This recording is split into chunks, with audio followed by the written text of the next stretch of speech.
श्रमदान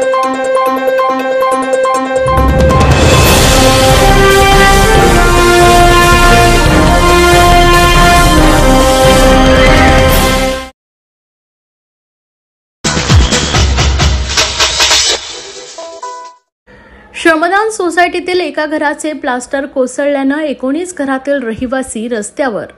ठाण्यातील गोपरी मिटबंध रोड परिसरातील श्रमदान सोसायटी बिल्डिंग नंबर 3 येथे रविवारी रात्री एका घराचा प्लास्टर कोसळल्याची घटना घडली.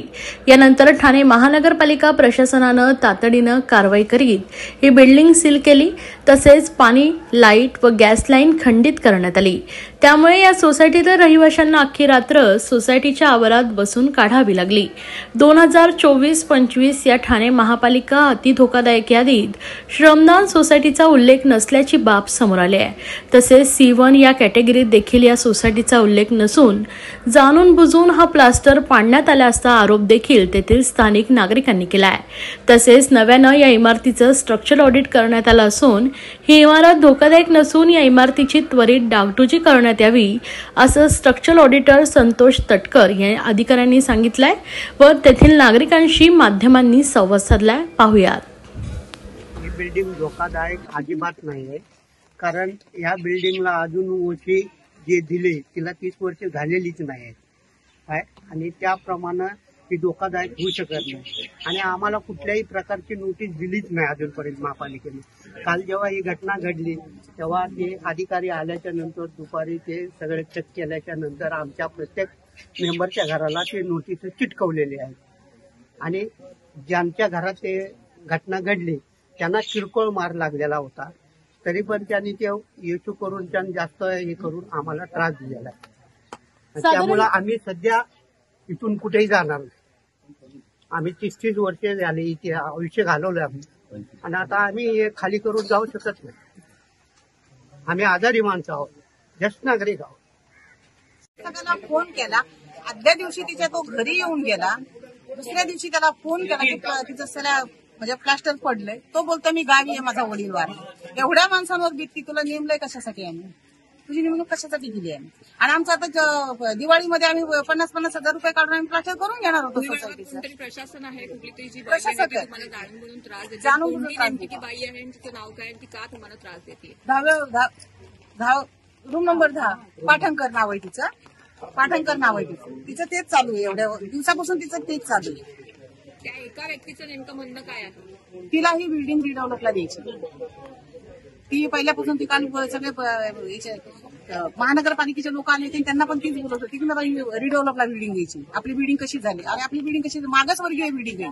सगळे लोक गरिबीतून वर आले. मी 2000 मध्ये इथे राहायला आले. म्हणजे बिल्डिंग तेव्हा काम चालू होतं बिल्डिंगचं. तेव्हा माझं मस्तानगर तुटलं ना, ते मस्तानगरचे रूम पण मला अजून भेटलेले नाहीये. मी 2000 मध्ये इथे राहायला आलेली. किती वर्ष झाले मला?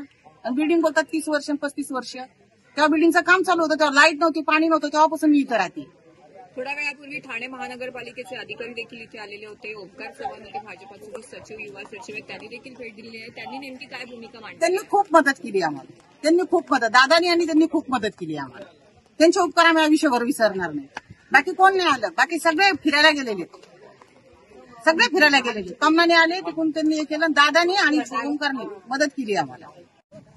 आज श्रमदानमध्ये जे घटना घडली आहे ती अत्यंत दुःखमय आहे, कारण त्यांच्यावरती हा जो संकट कोसळलाय त्याच्यामध्ये आमचे भरपूर रहिवासी, इकडे पत्रकार बंधू राहतात, आमचे सगळे रहिवासी राहतात. इकडे जी चूक आहे ती प्रशासकची आहे, कारण डीडीआरनी जो नेमलेला प्रशासक आहे त्याची कुठेतरी चूक दिसून येते. कारण जर त्याला माहिती आहे की इकडे अशी घटना होऊ शकते तर त्यांनी पहिले इकडे राहावं या सोसायटीमध्ये. पण तो गावाळा आहे, तो इकडे येऊन त्यांनी इकडे पहिला स्ट्रक्चर ऑडिट जो वर्षानुवर्ष करायचा असतो तो केला पाहिजे होता. इकडे लोकांना ती समज देण्यात यावी, ती कुठेतरी नाही दिली गेली. आणि इकडे मी बघतोय की तशी परिस्थिती नाहीये खराब, म्हणून आता त्वरित नगरसेवक भरत चव्हाण साहेबांनी एकाच्या सहाय्यक आयुक्तांशी सर्वांशी संवाद साधून इकडे स्ट्रक्चर ऑडिट रिपोर्ट हा लवकरात लवकर देण्यात यावं, ज्याच्यामध्ये ह्यांचा तोडगा निघावा. आणि आम्ही इकडे जे काही सहकार्य लागतंय त्यांना, सोसायटीच्या सर्व सभासदांना, ते आम्ही देतोय. आणि हे आमचे खरं मध्ये तर सर्व रहिवासी जे आहेत ते आमच्या परिवारासारखे, म्हणून ह्यांना कुठेही पुढे दुखापत नाही आली पाहिजे, म्हणून लवकरात लवकर त्याच्यावरती डिसिजन घेऊन आम्ही त्यांना सहकार्य करू. आणि सर्व महापालिकेच्या अधिकाऱ्यांना मी सूचित करू देतो की ह्यांनाच सर्वात जास्त सहकार्य झाला पाहिजे त्यांच्यामुळे, कारण हे जे रहिवासी आहेत त्यांनी त्यांचं ही जी आहे ती आयुष्याची पुंजी आहे, कुठेतरी त्यांना चुकीचा रस्ता दाखवून की कोणाच्या तरी प्रेशरमध्ये येऊन हा अजेंडा करून कुठेतरी ह्याला बळी पडू नये. राष्ट्रवादीला 11 वाजल्यापासून सदर ऑडिट चालू आहे, आता टेस्टिंग चालू आहे. सदर जो भाग पडला तो प्लास्टर कव्हर पडलेला आहे, कॉन्क्रीट नंतर प्लास्टर केला जातो आणि एक कॉन्क्रीटला कव्हर असतं, स्टील सडल्यामुळे ते डायमेन्शन वाढतात प्लास्टरचं आणि कॉन्क्रीट असं हळूहळू डिलॅबरेट कंडिशनचं. आणि कसं आहे, हे डिलॅबरेट कंडिशनचं कॉन्क्रीट असं पडणाऱ्या खरं रहिवाशांनी किंवा प्रशासकांनी लोकांना सांगून ते पाडून घेतलं पाहिजे आणि वेळेवर ऑडिट करायला पाहिजे होते. मला असं कळलं की हे ह्याच्यावर आहे प्रशासकाचा. प्रत्येकाचे सर बरोबर बोलले, जबाबदारी आज त्यांच्या हातात की पावसाळा आलाय तर ऑडिट करणं जरुरी. तर आम्ही ऑडिट केलेलं आहे आणि जे फ्लॅट पडलेले आहे त्याच्या खाली आम्ही मुंडे लावा सांगितलेले आहे, जॅक मुंडे लावून सपोर्ट लावून, जेणेकरून ते त्वरित रिपेअर करून घ्यावे. सदर बिल्डिंग राहून रिपेअर करण्यालायक आहे, त्याला सिटी बुक कॅटेगरी म्हणतात गव्हर्नमेंटच्या नियमाप्रमाणे. आणि सदर रहिवाशांनी आश्वासन दिलेलं की आम्ही करून घेणार आहोत आणि आम्ही त्यासाठी ते रिपेअर करण्यात त्यांना प्रॉपर गायडन्स रिपोर्टमध्ये देणार आहोत. आणि त्यांनी करावे, कारण लोक रिपोर्ट घेतल्यानंतर करत नाही. या ठिकाणी आता इन्सिडेंट झाला म्हणून ते करतात. बऱ्याच ठिकाणी अशा केसेस आहेत की ऑडिट रिपोर्ट केलं जातं पण त्याचं अप्लिकेशन केलं जात नाही. त्याच्या जे दाखवले जातात इंजिनियरनी त्रुटी वगैरे, कव्हर कॉन्क्रीट वगैरे, हे पाडून करा पाहिजे. मग ते न केल्यामुळे ऍक्सिडेंट होतं.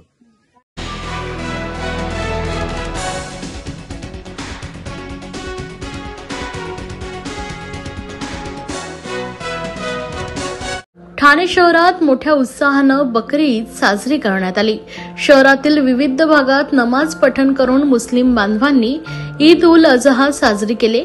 ठाणे शहरातील प्रमुख मशिदींमध्ये पहाटेपासूनच नमाज पठणासाठी मुस्लिम बांधवांनी गर्दी केली होती. नमाज पठणानंतर एकमेकांना आलिंगन देत ईद मुबारक म्हणत आनंद साजरा केला गेला. शहरातील विविध ठिकाणी बकरी ईदच्या निमित्तानं धार्मिक कार्यक्रमांचं आयोजन करण्यात आलं होतं.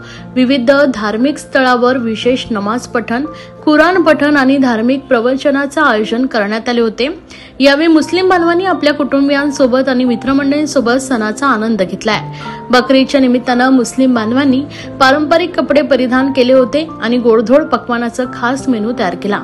विविध प्रकारच्या मांसाहारी आणि शाकाहारी पक्वानाचं मोठ्या प्रमाणात वितरण करण्यात आलं. यावेळी गरीब आणि गरजू लोकांनाही मदत करण्यात आली. ठाणे शहरातील पोलीस प्रशासनानं सुरक्षेच्या दृष्टिकोनातून कडक उपाययोजना केल्या होत्या. शहरातील प्रमुख ठिकाणी पोलीस बंदोबस्त ठेवण्यात आला होता. कोणताही अनुचित प्रकार घडू नये यासाठी विशेष पोलीस पथक तैनात करण्यात आले होते. ईदच्या निमित्तानं शहरातील सर्वधर्मीय नागरिकांनी एकत्र येऊन सद्भावना आणि ऐक्याचा संदेश दिलाय. ठाणे शहरातील बकरी ईद उत्साहानं आणि शांततेत साजरी करण्यात आल्याचं दिसून आलंय. तसेच यावेळी मुस्लिम बांधवांनी ईद उल अजहा अर्थात बकरी ईदच्या निमित्तानं ठाण्यातील चरई येथील ईदगाहमध्ये नमाज पठण केले व त्यानंतर एकमेकांना शुभेच्छा दिल्या. तर नौपाडा पोलिसांनीही सर्व बांधवांना गुलाब पुष्प देऊन शुभेच्छा दिल्या आहेत. सर्व नागरिकांना आवाहन करण्यात येत आहे की सध्या डासांमार्फत पसरणाऱ्या डेंग्यू या आजाराचा प्रसार रोखण्यासाठी प्रत्येकाने पुढील प्रमाणे कार्यवाही करावी.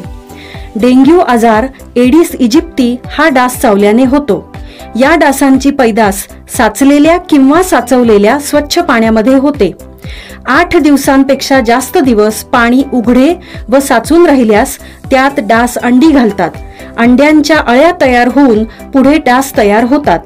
यासाठी आपल्या घरातील पाणी साठे उदाहरणार्थ बॅरल्स, पिंपे, टाक्या, हौद, रांजणे इत्यादी दर आठवड्याला रिकामे करून घासून पुसून कोरडे करून पुन्हा भरावे.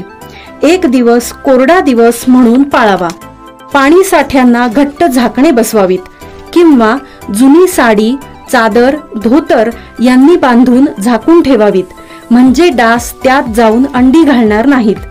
घराच्या गच्चीवर, आजूबाजूला, अंगणात कोठेही पाणी साचू देऊ नये. भंगार सामान उघड्यावर टाकू नये. उदाहरणार्थ टायर्स, प्लास्टिक सामान, कुंड्या, टाकाऊ वस्तू इत्यादी.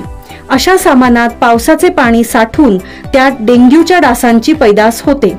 घरातील कूलर्स, फ्रीजच्या पाठीमागील ट्रे हे देखील वेळोवेळी कोरडे करावेत। लक्षात ठेवा, नुसत्या फवारणीने डास घनता कमी होत नाही, तर त्यासाठी डास पैदास ठिकाणे नष्ट करणे ही आपल्या सर्वांची जबाबदारी आहे। कोणताही ताप अंगावर न काढता जवळच्या शासकीय रुग्णालयात मोफत औषधोपचार घ्या। अशा प्रकारे नागरिकांनी सहकार्य केल्यास डेंग्यूचा प्रसार रोखणे सहज शक्य आहे। जिल्हाधिकारी कार्यालय व पारसिक वेलफेअर फाउंडेशन यांच्या वतीनं आयोजित शिबिरात 672 नागरिकांनी घेतला दाखल्यांचा लाभ।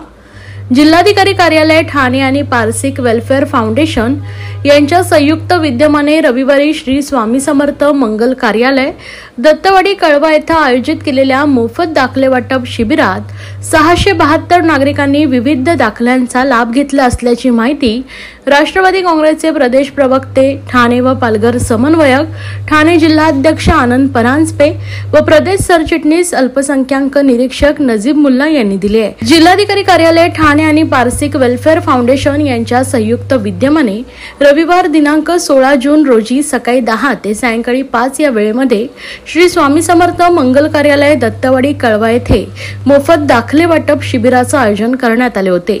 यामध्ये रहिवासी दाखला, अधिवास डोमेसाइल दाखला, उत्पन्नाचा दाखला आणि ज्येष्ठ नागरिक दाखला असे 672 विविध दाखले नोंदवण्यात आले। या मोफत दाखले शिबिराचा लाभ नागरिकांनी मोठ्या प्रमाणात घेतला अशी माहिती प्रदेश प्रवक्ते आनंद परांजपे व प्रदेश सरचिटणीस नजीब मुल्ला यांनी दिलाय।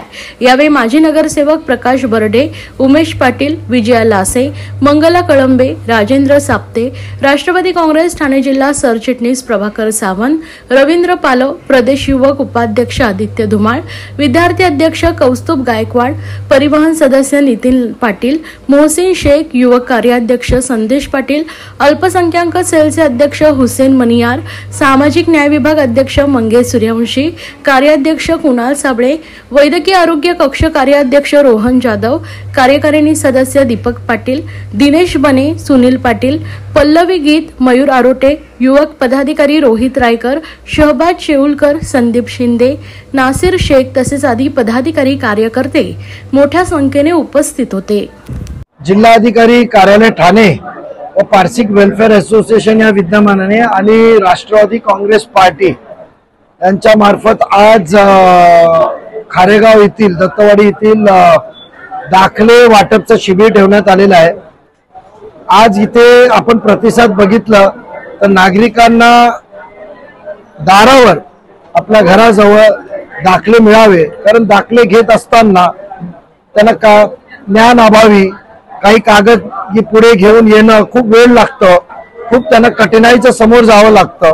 म्हणून हे उपक्रम राबवण्यात आलेला आणि आनंदाची बाब आहे की या कळवा या परिसरातून 500हून अधिक लोकांनी रजिस्ट्रेशन केलेलं आहे। वास्तव्याचे दाखले आणि वेगवेगळे दाखल्यांचे आहेत आणि आपण बघितलं का इथले स्थानिक सर्व लोकप्रतिनिधी पण उपस्थित आहेत। आमचे सर्व सुखसुविधेने इथे तातडीने दाखले वाटप करण्याचा कार्यक्रम चालू आहे। आज रजिस्ट्रेशन आहे, रजिस्ट्रेशन नंतर प्रत्येक दाखल्यांचे त्यांचे अपलोड होणार आणि त्यांना रसीद दिली जाईल आणि 25 तारखेला संध्याकाळी इथेच त्यांना त्यांच्या घराजवळच त्यांना दाखले पण दिले जातील। ऍडमिशन आणि बाकीचे गोष्टींसाठी कायदेशीररित्या लागणारे कागदपत्र तयार करण्यासाठी सर्टिफिकेटची गरज लागते, पण सर्टिफिकेट घेत असताना सर्वसामान्य नागरिकांना ज्ञान नसतं की कुठले पेपर घेऊन जायचे आणि त्याला फेरे मारायला लावतात। तर म्हणून त्याच्यासाठीच हे सर्व दाखले उपयोगी पडतील, म्हणून एक छोटासा उपक्रम आम्ही नागरिकांच्या सेवेसाठी इथे उपस्थित केलेला आहे। ठाणे जिल्हाधिकारी राष्ट्रवादी पक्षानं 500 फेऱ्याच्या वतीने या ठिकाणी दाखले वाटप करा। दाखले वाटपाचा उद्देश एकच की या ठिकाणी सरकारी शाळेत जाताना किंवा कॉलेज जाताना ज्या मुलांना ऍडमिशन करण्याची गरज असते या ठिकाणी आपण बघता ज्या ज्या ठिकाणी त्याचा दाखला वाटपाची गरज आहे आणि या ठिकाणी उपक्रम घेतलेला आज 400 ते 500 नागरिकांनी या उपक्रमात भाग घेतलेला आहे। आणि मला वाटतं राष्ट्रवादी काँग्रेसचे अध्यक्ष आदरणीय आनंद पालजे आणि माननीय माजी विरोधी पक्ष निजीने हा कार्यक्रम घेतलेला आहे। यापुढे चांगले काही उपक्रम घेतलेला असल्यामुळे याचा फायदा सर्वसामान्य जनतेला होणार आहे। तर आपण बघता जेव्हा आपण तहसील ऑफिसला कलेक्टरला जाता अनेक लोकांना अनेक फेऱ्यावं लागतात, पण हा उपक्रम आपल्याच दारी आहे, एक चांगला उपक्रम घेतलेला आहे। तर तुम्ही मान्य आनंद परांजपे साहेब आभार मानतो, चांगलं राबलेलं आहे.